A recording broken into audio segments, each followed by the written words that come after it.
వరుస సినిమాల హిట్స్ తో రాజకీయంగానూ వరుస విజయాలతో దూసుకెళ్తున్నారు నందమూరి బాలకృష్ణ. మరో పక్క తనయుడు మోక్షజ్ఞ హీరోగా ఎంట్రీ ఇవ్వబోతున్నాడు. అన్నీ కలిసి బాలకృష్ణకు డబుల్ రేంజ్ లో సంతోషాన్ని కలిగిస్తున్నాయి. ప్రస్తుతం బాలయ్య బాబీ దర్శకత్వంలో ఓ మూవీ చేస్తున్నారు. ఆ సినిమా షూటింగ్ పూర్తి కావచ్చింది. ఇక ఈ మూవీ తర్వాత బోయపాటి శ్రీను దర్శకత్వంలో చిత్రం చేయబోతున్నారు. ఇప్పటికే సింహ, లెజెండ్, అఖండ లాంటి బ్లాక్ బస్టర్ సినిమాలు వీళ్ళిద్దరి కాంబినేషన్ లో వచ్చాయి. ఇప్పుడు మరోసారి ఈ కాంబినేషన్ లో వచ్చే మూవీ మరెన్ని సంచలనాలు క్రియేట్ చేస్తుందో అని అభిమానులు ఆసక్తిగా ఎదురుచూస్తున్నారు. ఇక బాలకృష్ణ నటించిన 109వ చిత్రంగా రాబోతుంది. ఇక బోయపాటి అంటేనే భారీ బడ్జెట్ తో పాటు భారీ కాస్టింగ్ కూడా ఉంటుంది. బలమైన ఫ్యామిలీ సెంటిమెంట్ కూడా ఉంటుంది. విశేషం ఏంటంటే ఈ సినిమాలో బాలయ్యకు ప్రతినాయకుడి పాత్రలో గోపీచంద్ నటిస్తున్నారంటూ ప్రచారం జరుగుతుంది. గోపీచంద్కు తొలుత విలన్ గానే గుర్తింపు వచ్చింది.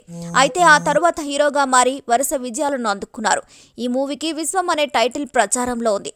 అఖండకు సీక్వెల్ అంటూ మరికొందరు ప్రచారం చేస్తున్నారు. ఇక ఈ విషయాలపై నిర్మాతల నుంచి ఇంకా ఏది క్లారిటీ రాలేదు. ఇదంతా ఒక ఎత్తైతే బాలకృష్ణ అంటే హిందూపురం ప్రజలకు ఎంతో అభిమానం. 2 ఏళ్ల క్రితం జరిగిన ఏపీ అసెంబ్లీ ఎన్నికలలో తెలుగుదేశం పార్టీ చాలా చోట్ల ఓడిపోయింది. పూర్తిగా వన్ సైడ్ వార్ లాగా జగన్ హవా నడిచింది. అలాంటి ప్రతికూల పరిస్థితుల్లోనూ హిందూపురం నియోజకవర్గం ఓటర్లు బాలకృష్ణకు అండగా నిలిచాయి. ఇప్పటిదాకా 3 సార్లు ఎమ్మెల్యేగా గెలిచి హ్యాట్రిక్ విజయాలను సొంతం చేసుకున్నారు బాలకృష్ణ. హిందూపురం ప్రజలతో బాలకృష్ణ కలిసి మమేకమై అనేక కార్యక్రమాలు నిర్వహించడమే కాదు, వాటిని విజయవంతం కూడా చేస్తుంటారు. హిందూపురం నియోజకవర్గ అభివృద్ధికి అహరహారం పాటపడుతూ ఉంటాడు బాలయ్య. ఎంత సినిమా షూటింగ్ లో బిజీగా ఉన్నప్పటికీ ప్రతి వారం హిందూపురం వెళ్ళొస్తుంటారు బాలయ్య. ఇక బాలయ్యకు హిందూపురం ప్రజలకు విడదీయలేని సంబంధం ఏర్పడింది.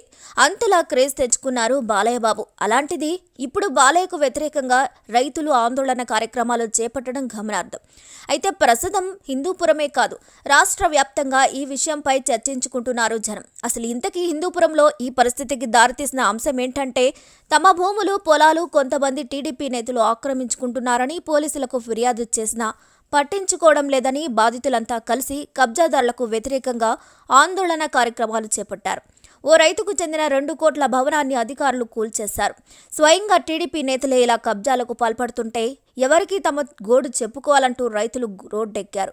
అయితే ఇంతవరకు బాలకృష్ణ బాధితుల రైతులను కలవలేదు. కలిస్తే తప్పక వారికి న్యాయం చేస్తారని అభిమానులు అంటున్నారు. ఇక ఈ విషయాలు బాలయ్య బాబు దృష్టికి ఇంకా చేరుకొని ఉండవనే బాలయ్యకు తెలిస్తే పరిస్థితి వేరే రకంగా ఉంటుందని అంటున్నారు. మరి ఈ వీడియోపై మీ అభిప్రాయాలు కూడా ఖచ్చితంగా కామెంట్స్ ద్వారా తెలియజేయండి. మరిన్ని అప్డేట్స్ కోసం మా ఛానల్ని లైక్ చేయండి, షేర్ చేయండి, సబ్స్క్రైబ్ చేయండి.